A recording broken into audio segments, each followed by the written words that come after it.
الرحيم فانتقمنا منهم فأغرقناهم في اليم بأنهم كذبوا بآياتنا وكانوا عنها غافلين وأورثنا القوم الذين كانوا يستضعفون مشارق الأرض ومغاربها التي باركنا فيها وتمت كلمة ربك الحسنى على بني إسرائيل بما صبروا ودمرنا ما كان يصنع فرعون وقومه وما كانوا يعرشون صدق اللہ العظیم۔ سورۃ الاعراف آیت نمبر 136 سے آج ہم پڑھ رہے ہیں۔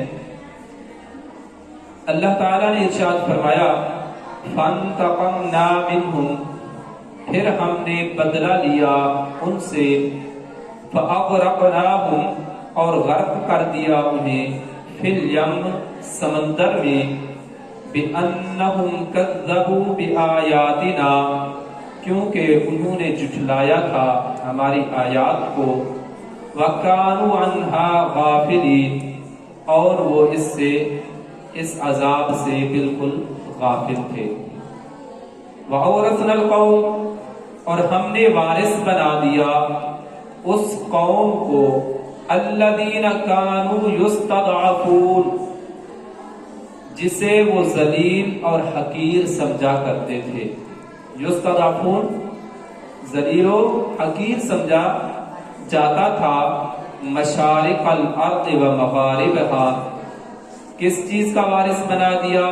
مشارق الارض و مغاربہا اس زمین کے شرق و غرب کا، التی بارکنا فیہا کہ جس میں ہم نے برکت رکھ دی تھی۔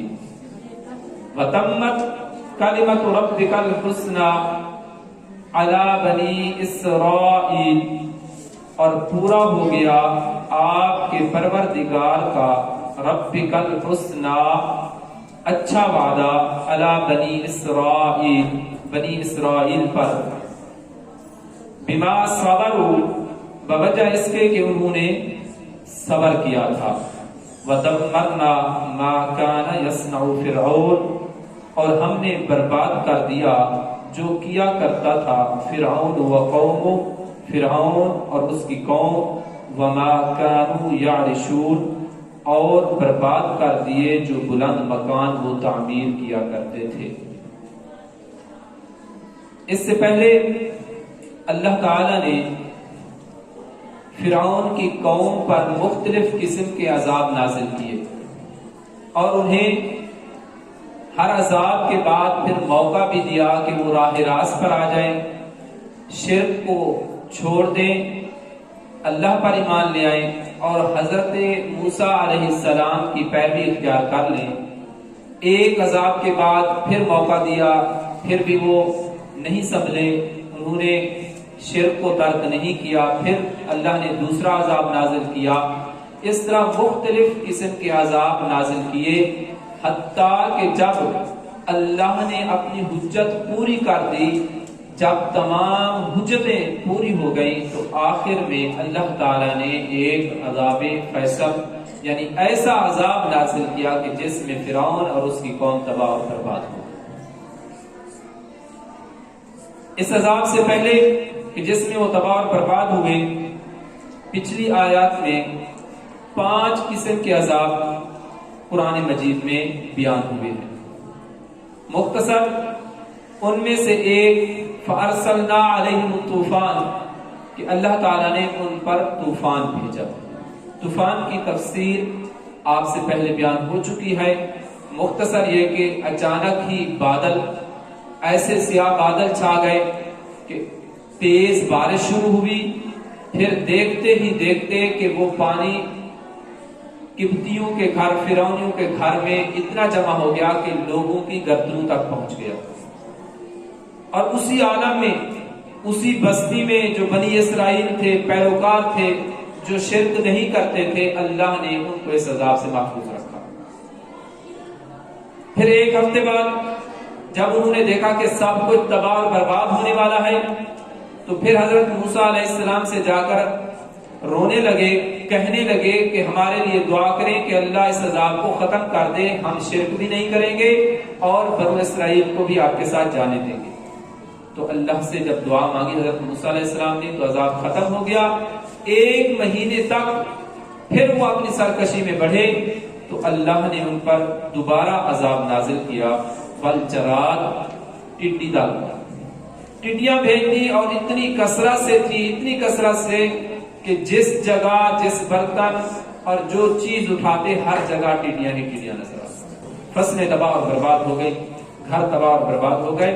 جب دیکھا کہ سب کچھ ختم ہونے والا ہے، پھر انہوں نے جا کر گڑ گڑا کر پھر دعا کے لیے کہا۔ حضرت موسیٰ علیہ السلام نے دعا مانگی، پھر عذاب ختم ہو گیا۔ یہ عذاب بھی 1 ہفتہ رہا، پھر 1 مہینے تک عذاب رکا رہا، پھر انہوں نے سرکشی میں آگے چلے گئے تو اللہ نے دوبارہ عذاب نازل کیا۔ اب جو عذاب تھا والکمل، کس چیز کا تھا؟ کمل، جس کو کھٹمل بھی کہتے ہیں، جوئیں بھی کہتے ہیں۔ بہرحال بہترین تفسیر اس کی ہے کہ چھوٹے چھوٹے بغیر پروں والے کیڑے تھے جنہوں نے گندم کو ختم کر دیا، کھانے پینے کی چیزوں کو کھا گئے، کپڑوں میں گھس گئے، ان کے جسموں تک پہنچ گئے، ان کے جسم کے اندر داخل ہونے لگے، ان کا سکون تباہ اور برباد ہو گیا۔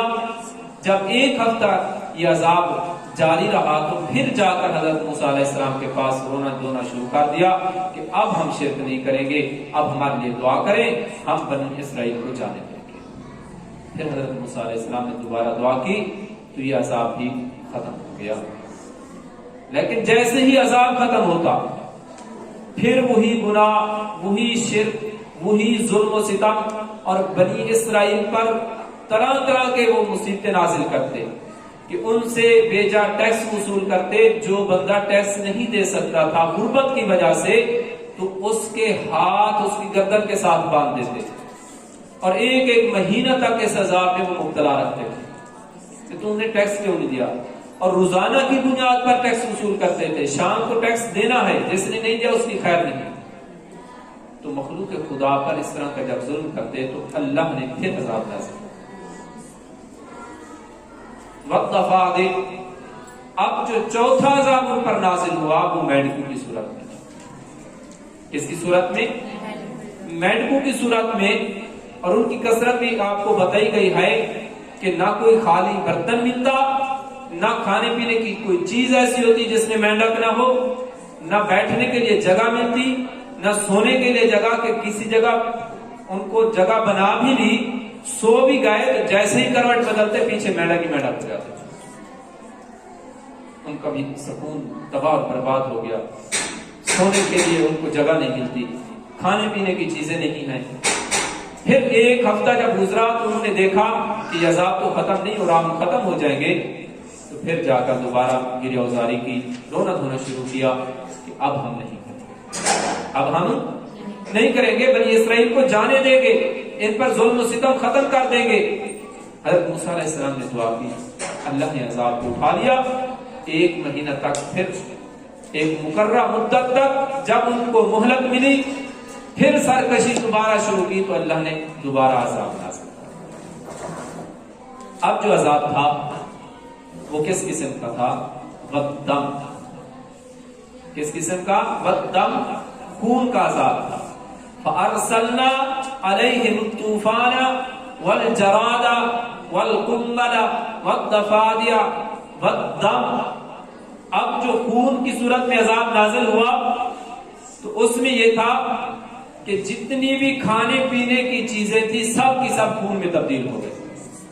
دریائے نیل جو پانی جس سے پینے کے لیے حاصل کرتے وہ سب کا سب کالا خون، بدبودار خون بن گیا۔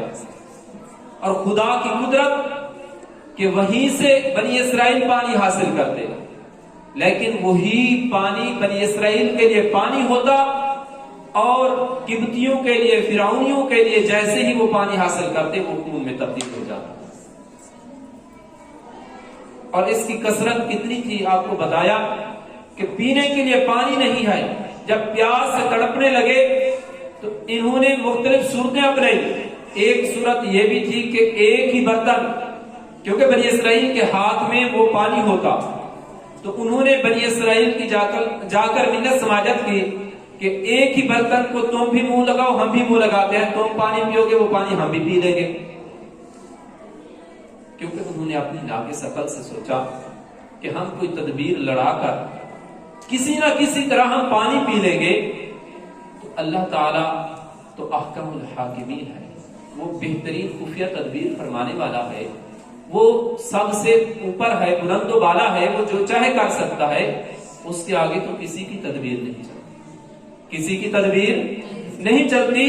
تو انہوں نے کیا کیا، ایک ہی برتن کو جیسے ہی منہ لگایا تو اس برتن کے ایک حصہ جو بنی اسرائیل کے منہ کے ساتھ ہوتا پانی رہ جاتا، اور جو قبطیوں کی طرف ہوتا، فرعونیوں کی طرف ہوتا، وہ خون میں تبدیل ہو جاتا۔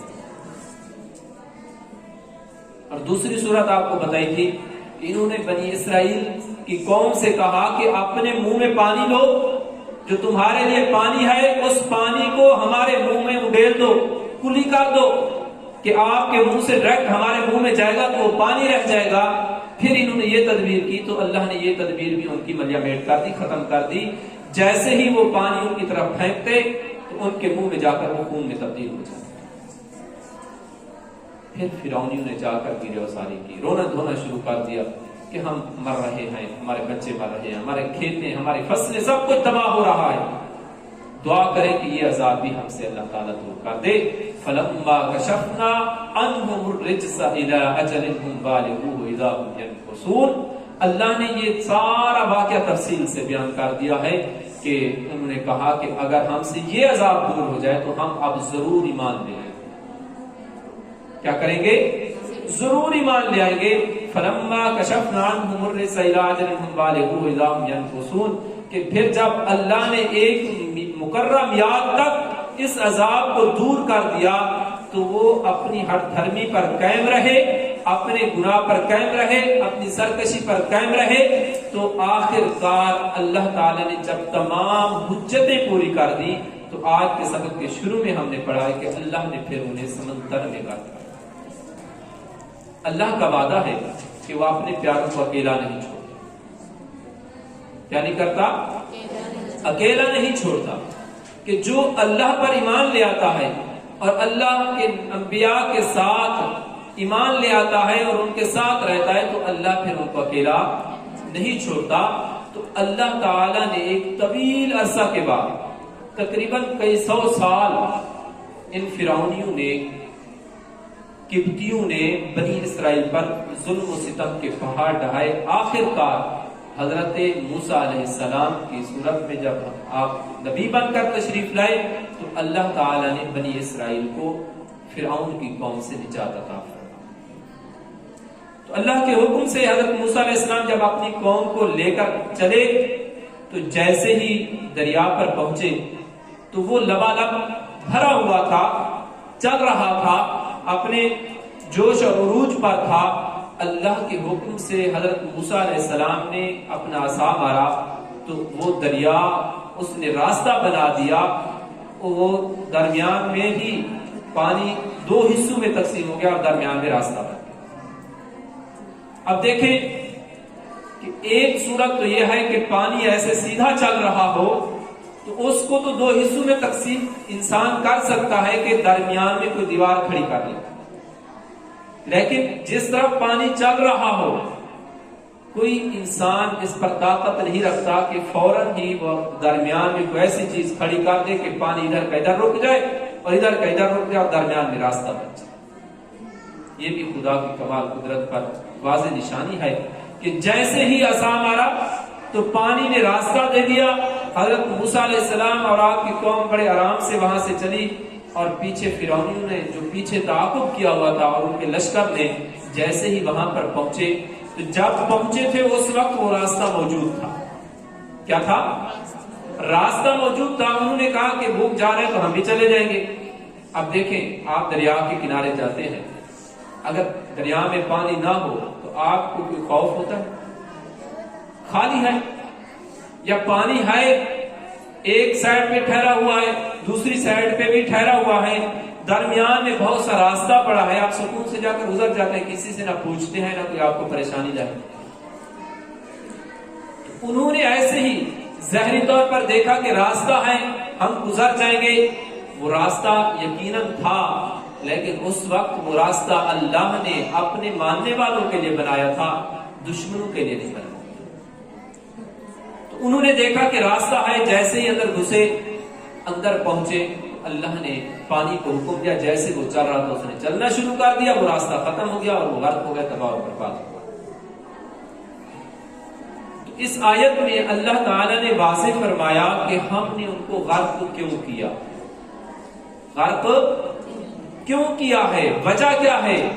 وجہ یہ ہے کہ بِأَنَّهُمْ كَذَّبُوا بِآيَاتِنَا، اللہ تعالیٰ نے ارشاد فرمایا کہ اس قوم کو، فرعونیوں کو ہم نے غرق اس لیے کیا ہے کہ انہوں نے ہماری آیات کو جھٹلایا ہے، ہماری آیات کو جھٹلایا ہے، اس لیے ہم نے ان کو غرق کر دیا۔ اور دوسری بات یہ کہ اللہ تعالیٰ فوراً ہی کسی قوم پر عذاب نازل نہیں کرتا، اپنے بندوں پر فوراً عذاب نازل نہیں کرتا۔ جب قوم بے رحم روی کا شکار ہو جاتی ہے تو سب سے پہلے اللہ تعالیٰ اس کے پاس اپنی نشانیاں بھیجتا ہے۔ اگر وہ قوم ان نشانیوں کو دیکھ کر عبرت حاصل کر لے، توبہ کر لے اور راہ راست پر آ جائے تو پھر اللہ تعالیٰ عذاب نازل نہیں کرتا۔